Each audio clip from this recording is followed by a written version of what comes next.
Hello friends, இந்த வீடியோவில் என்ன பார்க்க போனால் சிறகடிக்க ஆசை சீரியல் ப்ரொமோ ரிலீஸ் பண்ணியிருக்காங்க. இப்போ சிறகடிக்க ஆசை பார்த்தீங்கன்னா விஜய் டிவியில் முதல் இடத்துல இருந்தது. இப்போ 2வது இடத்துக்கு போயிருக்கு. அதாவது பார்த்தீங்கன்னா இப்போ கிட்டத்தட்ட 8வது இடத்துக்கு போயிடுச்சு. 4வது இடத்துல இன்னும் 2 வாரம் ஆனோம் அப்படின்னா அந்த 8வது இடத்துலேருந்து போய் அது டிஆர்பிலேருந்து விலையை கூட போயிருன்னு சொல்லலாம். ஏன்னா அந்த அளவு பார்த்தீங்கன்னா ரோகிணி கதையை காட்டுறேன்னு சொல்லி மக்களை ஏமாத்துறாங்க. வேண்டாத கதை கட்டி வெறுப்பேற்றுறாங்கன்னு மக்கள் யாரும் பார்க்குறதில்ல. இப்படியே போய்கிட்டு இருந்தால் அந்த 8வது இடத்துலேருந்து போயிடும் அப்படின்னு சொன்னதுனால இப்போ பார்த்தீங்கன்னா இப்போ ஒரு ப்ரோமோ ரிலீஸ் பண்ணியிருக்காங்க. அதில் என்னாச்சு அப்படின்னா மீனா என்ன பண்ணுறாங்கன்னா மீனா அங்கே போய்கிட்டு இருக்காங்க.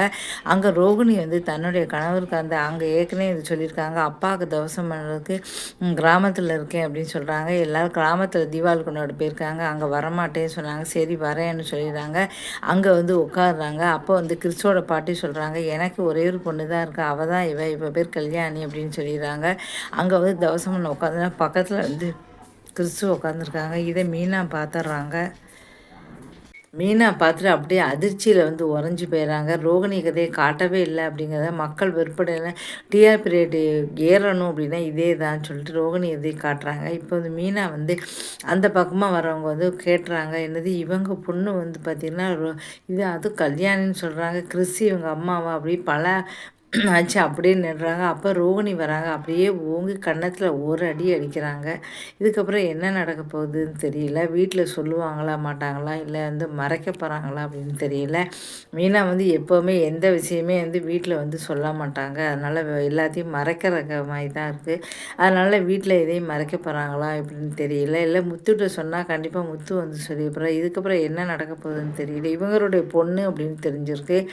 அப்போ இவங்களோட பொண்ணு கிறிஸ்து தான் அம்மா அப்படின்னா அப்போ கண்டிப்பாக கல்யாணம் ஆகி குழந்தை இருக்குன்னு அர்த்தம். அப்போ இதெல்லாம் மனோஜுக்கு தெரிஞ்சால் என்ன பண்ணுவான்னு தெரில. இதுவரை கல்யாணமே ஆகலை அப்படின்னு நினச்சிக்கிட்டு இருக்கேன். இப்போ கல்யாணம் ஆயிடுச்சு அப்படின்னா மனோஜோட நிலமை என்ன ஆகுன்னு தெரியல. அவன் என்ன மாதிரி அவளை ஏற்றுப்பானா மாட்டானா அப்படின்லாம் தெரியல. பார்க்கலாம். இப்போ தான் சிறகடிக்க ஆசை இந்த அடுத்த வாரம் விறுவிறுப்பாக போகணும் அப்படிங்கிறதுக்காக இப்போ தான் ரோகிணி கதையை காட்டியிருக்காங்க. பார்க்கலாம்.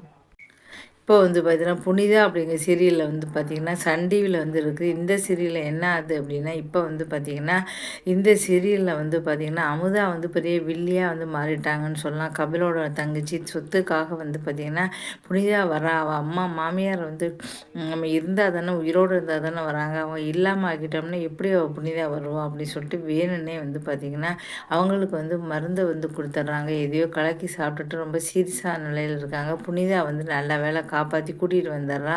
அப்போ அங்கே ஆஸ்பத்திரியிலேருந்து ஃபுட் பாய்சன் போய் சொல்லிடுறாங்க. புனிதாவுக்கு தெரிஞ்சு போச்சு. கண்டிப்பாக ஏதோ ஒரு மறைக்கிறதுக்காக தான் செய்கிறாங்க சொல்லிட்டு புனிதா அமுதா தான் இப்படிலாம் அம்மா பார்த்திங்கன்னா ஏதோ சரி திட்டுறாங்க அப்படிங்கிறத கண்டுபிடிக்க போகிறாங்களா, என்ன செய்ய போகிறாங்கங்கிறத பார்க்கலாம்.